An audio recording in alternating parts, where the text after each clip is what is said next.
E aí pessoal, beleza com vocês? Eu sou o pastor Matheus Borchardt e você está assistindo o programa Reconfirmando.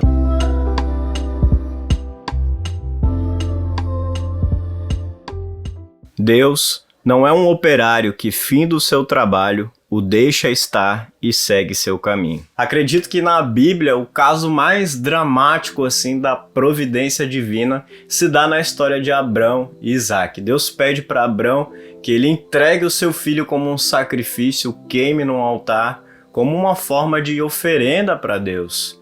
E Abrão ele faz o que Deus pede para ele fazer. Ele pega a lenha, monta seu jumento, vai lá para o monte. E subindo o monte, o seu filho faz aquela pergunta cortante para ele: pai, a gente tem a lenha, a gente tem o fogo, o senhor tá com a faca aí, mas e o carneirinho, onde é que tá? E Abrão responde uma resposta ali que só poderia vir da providência divina, só poderia vir do Espírito Santo que o inspirou ali naquele momento. Ele diz: olha meu filho, Deus dará o que for preciso.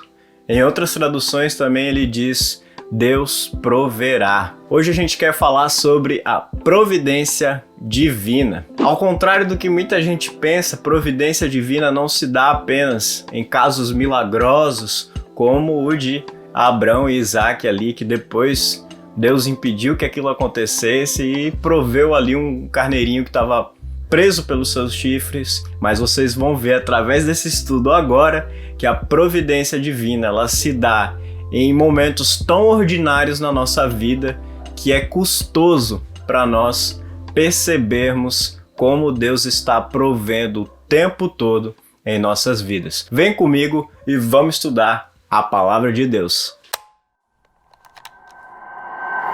Vejam como Johann Gerhard ele define a providência divina. Ele diz assim: Deus, o Criador de tudo, não deixa ao abandono a obra que realizou, porém a conserva com a sua onipotência até o tempo presente, e com a sua sabedoria governa e controla todas as coisas que nela há. A providência divina ela se dá na conservação de todas as criaturas, no regimento do governo do universo, bem como na cooperação graciosa de Deus em tudo o que acontece no mundo. O dogmático Miller descreve a providência divina desta maneira: providência divina é o ato externo de toda a Trindade pela qual Deus mantém o mais eficiente as coisas criadas, quer em bloco, quer por unidade, tanto segundo a espécie como segundo o indivíduo.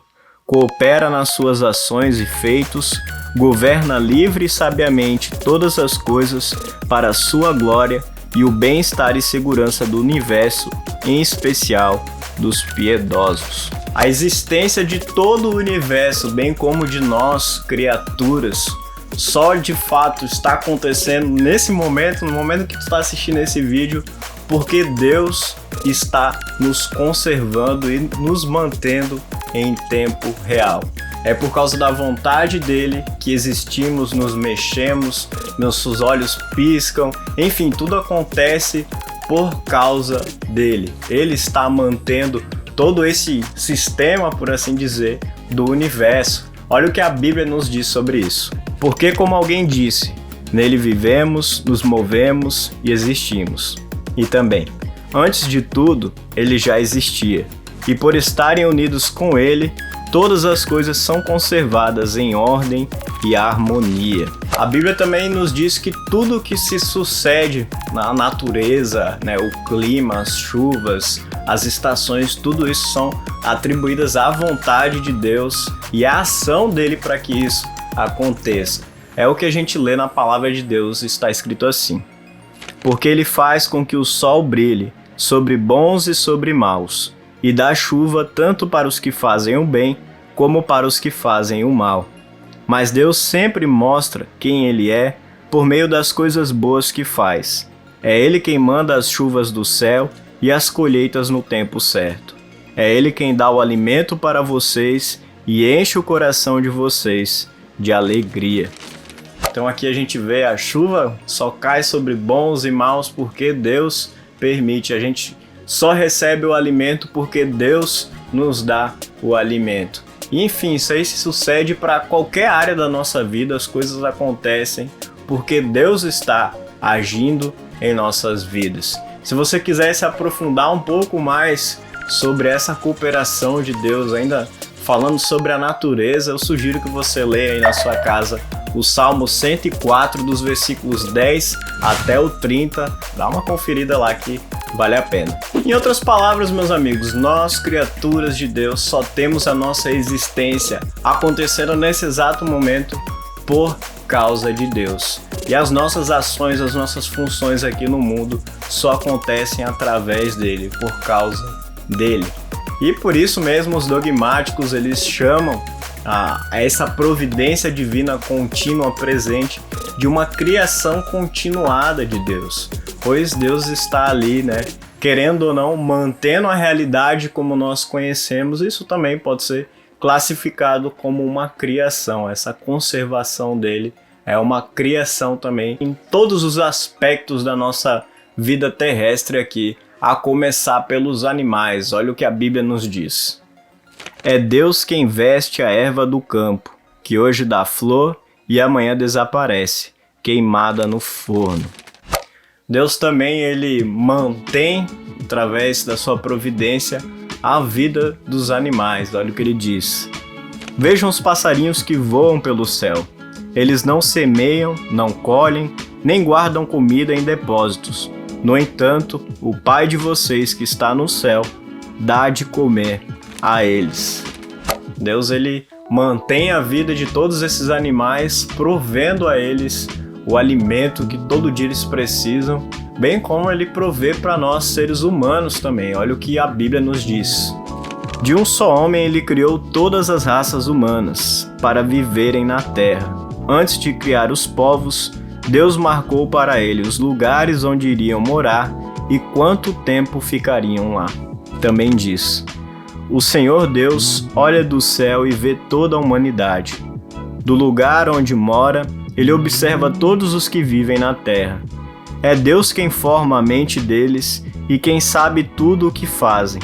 Nenhum rei vence por ter um exército poderoso, nem os soldados conseguem a vitória por causa da sua força. Não são os cavalos de guerra que ganham a batalha. A sua grande força não pode salvar ninguém. É o Senhor Deus quem protege aqueles que o temem. É Ele quem guarda aqueles que confiam no seu amor. Ele os salva da morte e nos tempos de fome os conserva com vida. Esses são textos que nos mostram, quão pequenos nós somos, como é relativa essa ideia que a gente tem de poder, de força aqui no mundo, pois o próprio texto nos diz que Deus é quem decide as coisas no final. Só que veja o que acontece. As pessoas, quando se deparam com essa teologia da providência divina, elas usam suas mentes limitadas para racionalizar, para tentar entender todo esse absurdo que é o universo, que é o Deus que provê em cada mínimo detalhe, e eles pensam, não. Olha, é impossível para Deus ele tomar conta de tudo ao mesmo tempo. Poxa, da grama crescendo, do mato aqui do meu quintal, Deus tá fazendo crescer, Deus tá dando comida ali pro passarinho, pro macaco, Deus tá cuidando da minha vida particular, dos meus relacionamentos, do que eu vou vestir, do que eu vou comer. Não, Deus ia ficar sobrecarregado se ele tivesse que pensar tudo isso ao mesmo tempo. E já tem outras pessoas que vão dizer, não, Deus até ele tá cuidando de cada mínimo detalhe, mas ele vai dar mais importância a causas maiores e causas menores, como ali fulaninho que terminou seu relacionamento com fulana de tal. Isso aí é bobagem, ele não vai lidar com esses problemas aí, ele vai se importar mais com as causas maiores ali que ele vai dar atenção. Bom, essas objeções são totalmente anti-escriturísticas. Já citei vários textos aqui, vou citar outros mais à frente, mas acontece que quem quer colocar essas objeções a Deus, na verdade quer impor limites a Deus, quer tentar compreender Deus de uma forma racional, de uma forma que a gente conhece, mas não é assim. Não tem como a gente colocar numa caixa um Deus que é onipresente, onisciente, onipotente. Não tem como, Tem como a gente ter fé de que a palavra de Deus nos diz isso e acreditar.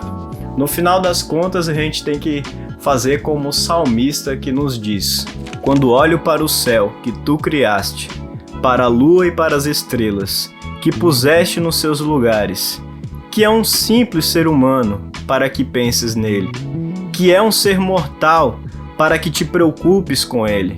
No entanto, fizeste o ser humano inferior somente a ti mesmo e lhe deste a glória e a honra de um rei. É um absurdo a gente pensar num Deus que se importa individualmente com cada pessoa, mas essa é a realidade e é uma indignação nossa, assim como o salmista também fica indignado diante de toda essa realidade que nós vivemos. Mas aí chegamos no grande problema de toda a cristandade, de toda a humanidade que já debateu tanto isso, que é o problema do mal. Se através da teologia da providência divina eu reconheço que o meu corpo só se movimenta por causa de Deus, meu coração só bate por causa de Deus, Deus operando nesse momento, né, me dando a vida, me dando saúde, me dando tudo aquilo que eu preciso, então eu posso concluir que quando uma pessoa pega uma arma e puxa o gatilho para matar outra pessoa, esse ato de puxar o gatilho foi uma cooperação de Deus? E aí a gente se questiona, tá, mas Deus não é santo, Deus não é perfeito, como é que Deus ele deixa que isso aconteça, né? Como é que Deus fez acontecer esse puxar o gatilho para fazer o mal a uma pessoa? Essa é uma pergunta muitas vezes usada para acusar os cristãos, né, de defenderem um Deus que é mau, mas antes da gente tirar nossas conclusões, vamos ver os textos bíblicos que nos falam sobre esse assunto para que aí a gente possa pensar com cuidado. O primeiro destaque que eu faço é que Deus ele é contra qualquer má obra na vida de uma pessoa. Qualquer coisa que fira os 10 mandamentos que ele deu para nós seres humanos é totalmente avesso, totalmente a parte da sua vontade e provoca até a sua ira, ações que são contra a sua santa vontade. Pelo texto bíblico a gente vê até que Deus muitas vezes nos poupa de realizar más ações para nos preservar, como é o caso de Gênesis, que diz assim: Eu sei que você fez tudo de boa fé, portanto, para que você não pecasse contra mim, eu não deixei que você tocasse nela. Então a gente vê ali uma situação em que Deus evitou que um crente seu fizesse uma má ação para preservá-lo. Mas, como nem tudo são flores nesse mundo, a gente sabe que o mal acontece, a gente vive, né, isso na nossa realidade, nos nossos sofrimentos, naquilo que a gente presencia aqui na Terra, a gente sabe que o mal existe. Mas na vida de um crente, Deus muitas vezes usa uma situação má, que ninguém vê sentido algum nela, e mais pra frente transforma em uma bênção.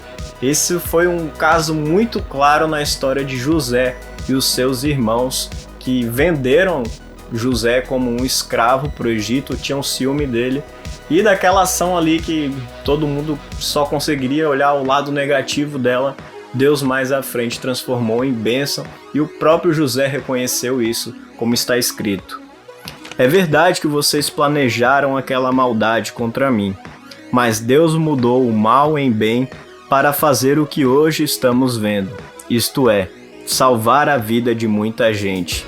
O texto de Romanos também nos diz: Pois sabemos que todas as coisas trabalham juntas para o bem daqueles que amam a Deus, daqueles a quem Ele chamou de acordo com o seu plano. Aí você deve estar se perguntando, tá, mas então de que forma Deus coopera na ação, nas más ações aqui no mundo? E a resposta é que Deus ele coopera na ação, mas não nos seus defeitos. Da minha ação ali de puxar o gatilho, ele está cooperando naquele puxar o gatilho, mas não no que esse puxar o gatilho provoca, né? Que é prejudicar uma pessoa. Isso ele é a parte e é totalmente contrário. A Bíblia deixa muito claro que Deus é santo, Deus é justo, como está escrito: O Senhor é a nossa rocha, Ele é perfeito e justo em tudo o que faz. Ele é fiel e correto e julga com justiça e honestidade. De qualquer modo, Esse é um grande mistério da nossa fé, né? Como é que Deus ele age através das más ações de terceiros, de nós mesmos, né? Quando praticamos más ações. Mas a gente tem que ter cuidado, não estarmos fazendo essas perguntas para colocarmos a culpa de todo o mal do mundo, de tudo aquilo que a gente faz de mal em Deus. Deus não é culpado, Deus ele é santo, Deus ele é justo. Somente o ser humano é culpado pelos seus atos, como bem está escrito na palavra que diz: portanto, eu deixei que eles andassem nos seus caminhos de teimosia e que fizessem o que queriam. No passado, Deus deixou que todos os povos andassem nos seus próprios caminhos. E como não querem saber do verdadeiro conhecimento a respeito de Deus, ele entregou os seres humanos aos seus maus pensamentos, de modo que eles fazem o que não devem. Então nós podemos dizer que Deus ele permite o mal ou deixa que ele ocorra. Isso de forma alguma significa que Deus ele não está nem aí para o nosso pecado, ou que ele é indiferente com a lei que ele nos deu, ou que ele não tem o conhecimento, ou é um sinal de fraqueza dele que ele não pode intervir nas nossas ações. Não é nada disso. Deus ele pode mudar a realidade num piscar de olhos, num estalar de dedos, mas ele permite que o mal aconteça. Mas esse mal que acontece é de total responsabilidade do pecador, é de total responsabilidade daquele que pratica essa má ação. Deus de forma alguma vai colocar diante de uma pessoa uma situação em que ele é obrigado a pecar. Não, a Bíblia diz muito claramente que Deus nunca vai colocar uma tentação, né, na nossa frente que a gente não possa superá-la.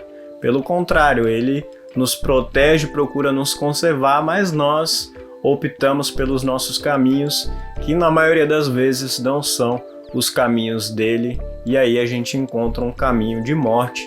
O pecado nos leva à morte. O salmista nos diz: tu não és Deus que tenha prazer na maldade. Tu não permites que os maus sejam teus hóspedes. Tu não suportas a presença dos orgulhosos e detestas os que praticam o mal. Então assim concluímos que Deus ele permite que o mal aconteça. E esse mal acontecendo no mundo faz parte do livre arbítrio que o ser humano tem no mundo por optar entre caminho A e caminho B, e nesses seus caminhos nem sempre ele vai, né, seguir para o caminho de Deus, mas vai seguir seus próprios caminhos, seu caminho de morte, de incredulidade, né, caminhos totalmente avessos à vontade de Deus. Bom, pelo estudo ficou claro que Deus ele provê tudo que a gente precisa para nossas vidas, né? E Deus ele usa meios também para prover as nossas necessidades. É por isso que quando a gente está mal de saúde, a gente tem um médico para recorrer e ali a gente, né, vai ser encaminhado para ter uma cura daquele nosso problema. Ou a gente tem fome, a gente vai na padaria, vai no restaurante, vai no mercado, ou a gente precisa de roupa, vai numa loja de roupa. Enfim, né, Deus usa esses meios para nos alimentar, para nos vestir, para nos dar abrigo. São meios externos os quais Deus usa para nos preservar no hoje e no agora. Mas tem pessoas que interpretam essa providência divina de uma forma muito mística, né? Eles querem testar a Deus, eles querem ver ali o sobrenatural, o grande, incrível, né? E é aquela história que talvez vocês já ouviram, de uma mulher que estava na sua casa, começou a dar uma enchente ali na sua cidade, a água começou a subir e chegou ao ponto que ela teve que subir no telhado, não saiu da casa, e ela falou: não, Deus vai prover, Deus vai prover. Veio ali um resgate de barco buscar ela não precisa, Deus vai me prover, Deus vai me prover algo para me ajudar. E aí o barco desistiu, depois passou o tempo, veio um helicóptero e ela também disse: não, eu não vou, Deus vai me prover uma ajuda necessária. E enfim, né? Aquela casa foi levada pela água, a mulher morreu E conta a história, né, que quando ela foi pro céu, ela, poxa Deus, você não falou que ia prover pra mim, eu tava lá e se deixou eu morrer afogado, deixei meus filhos tudo pra trás. E Deus fala, minha filha, mandei ali um barco, mandei um helicóptero pra ti, você queria mais o quê? Né? Deus usa meios ordinários, meios que a gente conhece para prover as nossas necessidades. Nem tudo vai ser um grande milagre, como foi ali o caso de Abraão e Isaac que eu contei, mas Deus usa meios comuns para prover as nossas necessidades. E por isso a gente tem que ter muito cuidado para a gente não pôr Deus à prova diante dessa teologia da providência. Não, se Deus ele me dá tudo o que eu preciso, então eu vou aqui cruzar os braços e vou esperar que ele vai fazer o que eu preciso para continuar vivendo, né? É bom a gente lembrar da história de Jesus no deserto sendo tentado pelo diabo.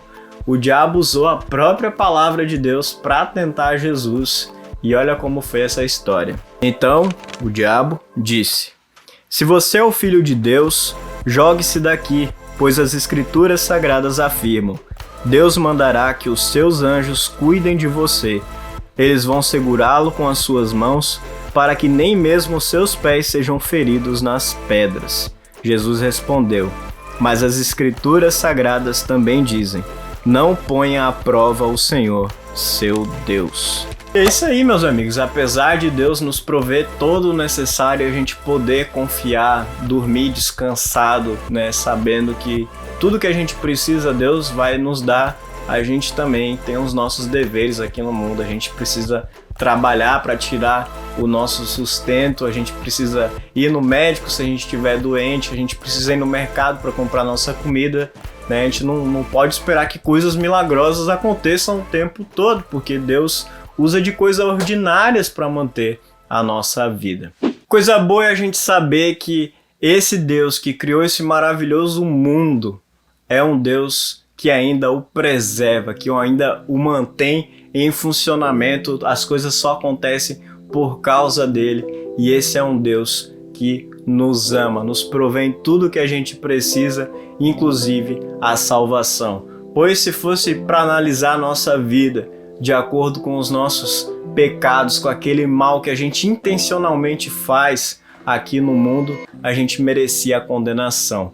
Mas essa condenação foi jogada sobre o Filho Jesus, que pagou por toda essa culpa que a gente tem diante de Deus e nos deu uma comunhão verdadeira com Ele. Muito bem, meus amigos, esse foi o nosso estudo sobre providência divina.